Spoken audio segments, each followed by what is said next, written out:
Hi and welcome to this week's episode. In this vlog you're joining me to shoot a pretty special place, Cape Pillar on the Tasman Peninsula.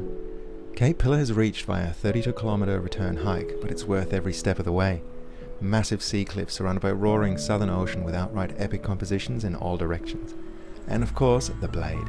Without a doubt one of the most grand spots to stand on in southern Tasmania, with a view across the Tasman Island including its beautiful lighthouse.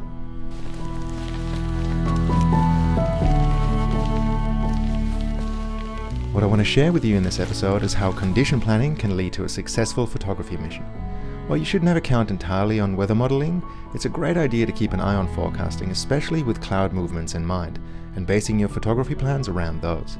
In this instance, I had reason to believe that over a 12-hour window, golden hour conditions, as well as the night sky, would be coming together wonderfully, so I packed my overnight bag and hiked out to one of my favourite locations on this beautiful island state.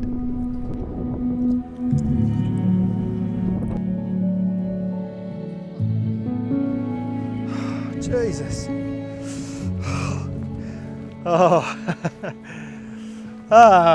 Welcome to Golden Hour in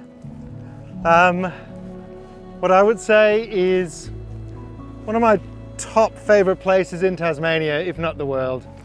This is Cape Pillar on the Tasman Peninsula, and on the peninsula I doubt there's a better spot.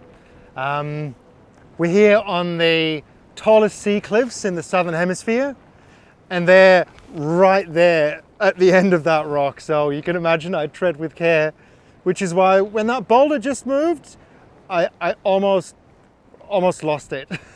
Right, so I've been out here a couple of times over the last few years, and I've gotten all heaps of compositions and shots, but I keep being drawn back here, and that's due to, first and foremost, there being a fantastic view at the top of the Blade, which is this spire of columns that I'm on right now. And I've been trying to get an aurora shot from here for ages. Thought I'd come back, give it another crack. But really I've come here with three compositions in mind. And they don't really revolve so much around specific compositions, but rather directions and what the light will be doing at the time. And the first one, we're right here in Golden Hour. It's so stunning. There's all this haze in the air. And it's ideal. I checked the weather conditions for the last, 3 days, and could see that the clouds were going to be doing what I want them to do. It's a fair bit more gusty than I had expected, but we'll just have to work with it.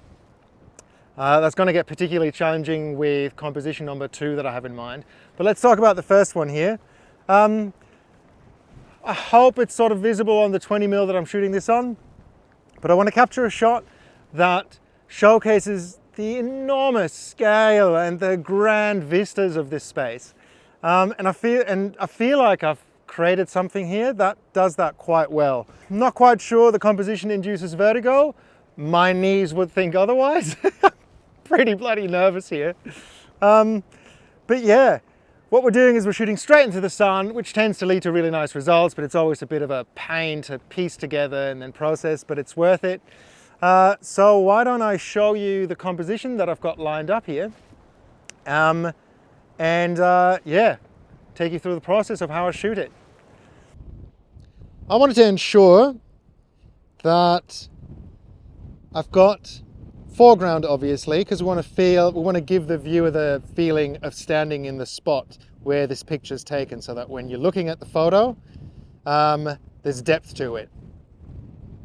And I've done that here. I've not found quite the foreground element that I was particularly in love with, at least one that I hadn't shot before. So I thought what I'd do is I would create a line that starts in the very bottom left corner here and uses the foreground rocks that I'm standing on in a nice semicircle around here.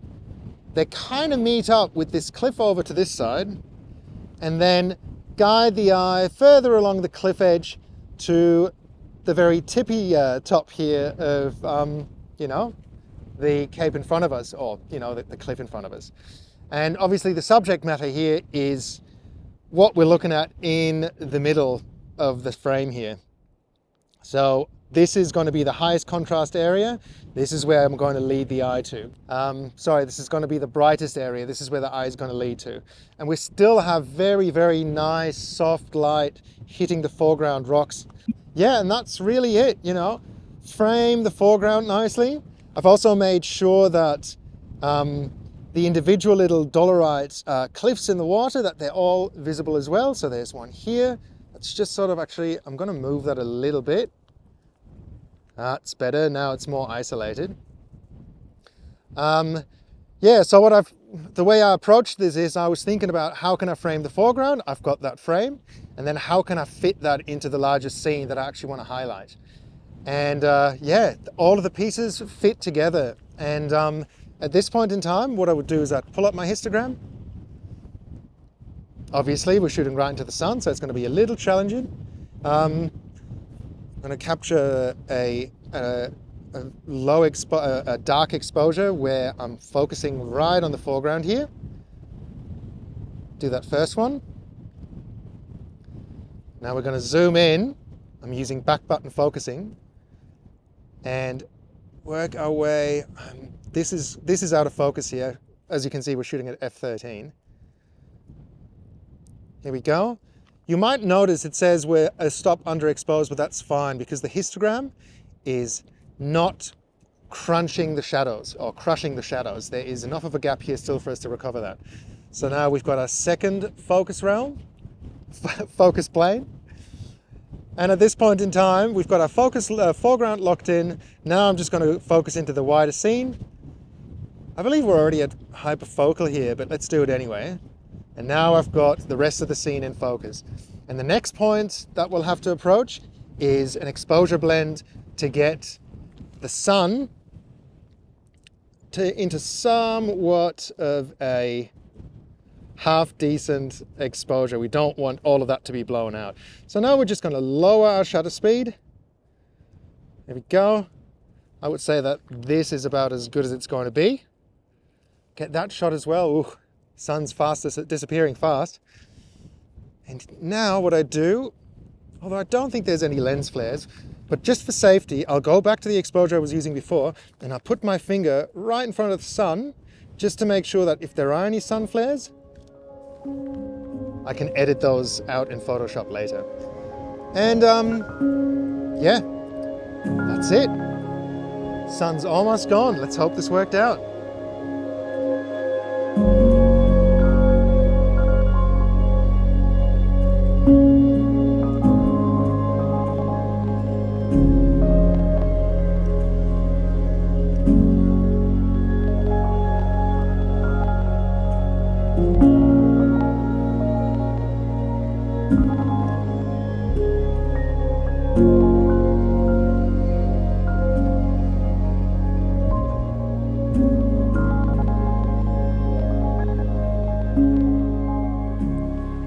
So this next one, I like the photos that come out of it, but I hate shooting it, absolutely hate it. I don't love heights, I can kind of cope, but today the wind is blowing from the north straight towards the abyss. So you'll see me be a bit scared in a second. But what we're doing is we're gonna go and I'm gonna sit as low as I can on there and shoot that island with this cliff edge guiding the eye towards it. I'll be a bit hard to show you, but I'll give it my best. Let's see how it goes. Yeah, so this is B-roll from earlier in the day with raw audio to demonstrate how that wind was blowing then, and it only got stronger after sunset. So I'm sorry to say, but you won't get to see old scaredy cat Whone cling to the rock in the middle of the night while shooting the blade, as the spot and the conditions just didn't allow me to do this safely. But I dare say, the shots really did come together, and I'd love to hear from you whether you agree.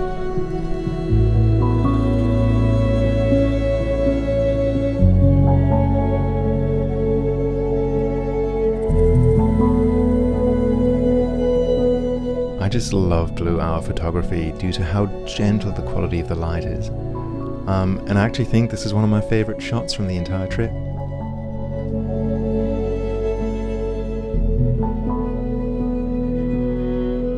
And And then the stars made their appearance.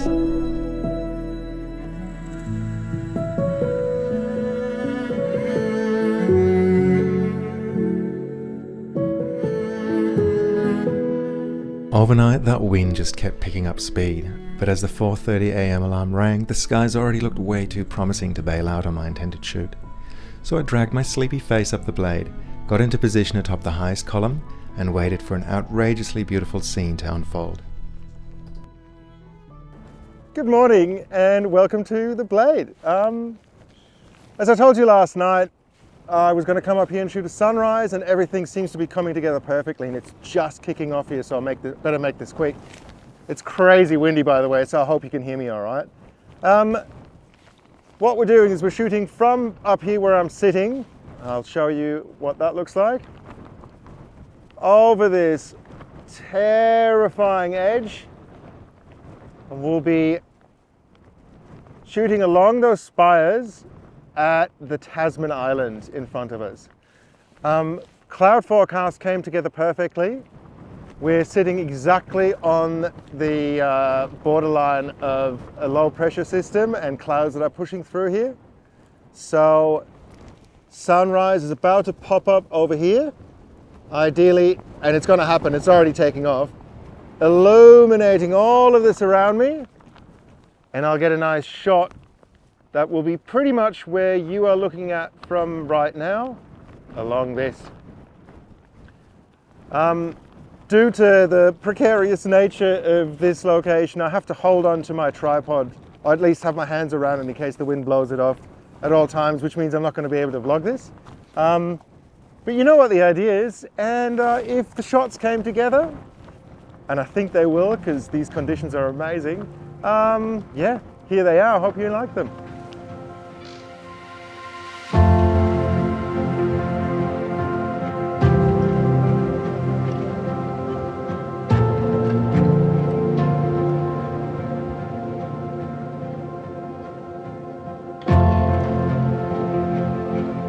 And then the sun peeked over the horizon and cast the most beautiful warm glow across the landscape.